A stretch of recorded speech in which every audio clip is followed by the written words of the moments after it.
খোশবাস মালেকিয়া দরবার শরীফ একটি পবিত্র রুহানি কেন্দ্র, যেখানে বছরের পর বছর ধরে অসংখ্য ভক্ত শান্তি ও আধ্যাত্মিক পথের দিশা পেয়ে আসছেন।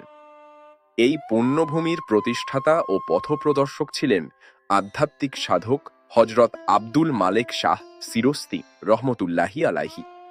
এই দরবার শরীফে প্রতি বছর অত্যন্ত গুরুত্বের সাথে দুটি প্রধান অনুষ্ঠান পালিত হয়। ১. ৩ জানুয়ারি হজরত আব্দুল মালেক শাহ রহমতুল্লাহ সাহেবের পবিত্র জন্মদিবস। ২. ২০ মে ওনার বার্ষিক ওফাত দিবস ও মাহফিল।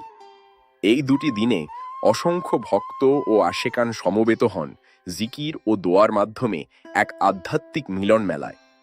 বর্তমানে তার উত্তরসূরি হিসাবে দরবার শরীফের পবিত্র আমানত রক্ষা করছেন তারই কন্যা মোসাম্মা জেসমিন আক্তার এবং জামাতা ও বর্তমান মোতাওয়াল্লি মোহাম্মদ আলী আকবর।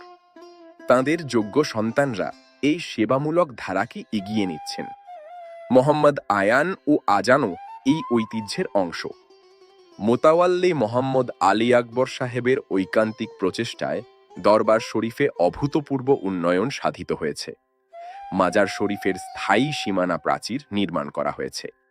নিরাপত্তা নিশ্চিত করতে পুরো এলাকা এখন 12টি আধুনিক সিসিটিভি ক্যামেরার নজরদারিতে, যা ভক্তদের শৃঙ্খলা নিশ্চিত করছে। মোহাম্মদ আলী আকবর সাহেব ইতোমধ্যেই এতিমখানার জন্য 10 শতক জমি ওয়াকফ করে দিয়েছেন, যা তার ইসলামের কল্যাণে প্রচেষ্টারই প্রমাণ। আপনাদের দোয়া ও ভালোবাসাই আমাদের মূল চালিকা শক্তি।